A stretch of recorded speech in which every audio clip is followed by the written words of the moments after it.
ভোলার বাংলা বাজারে মসজিদ মার্কেটে চাঁদাবাজি ও পূর্বের অবৈধ কমিটি বাতিলের দাবিতে মানববন্ধন কর্মসূচি পালন করেছে বাংলা বাজার মসজিদ মার্কেটের বিক্ষুব্ধ ব্যবসায়ীরা।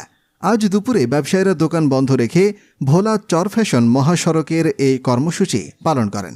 এ সময় তারা অভিযোগ করে বলেন, বিগত আওয়ামী লীগ সরকারের আমলে আমরা আওয়ামী লীগের চাঁদাবাজ সন্ত্রাসীদের কারণে শান্তিতে ব্যবসা করতে পারি নাই।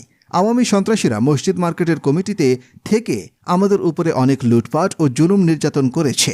গত 5ই আগস্ট আওয়ামী লীগ সরকারের পতনের পরে শান্তি ও নিরাপদে ব্যবসার জন্য আমাদের মনে নতুন করে আশা জেগেছিল, কিন্তু এখন দেখি সব মিথ্যা।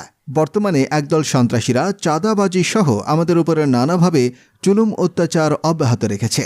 তাই এ বিষয়ে আমরা ভোলা 2 আসনের সাবেক সংসদ সদস্য হাফিজ ইব্রাহিম ও প্রশাসনের ঊর্ধ্বতন কর্তৃপক্ষের হস্তক্ষেপ কামনা করছি।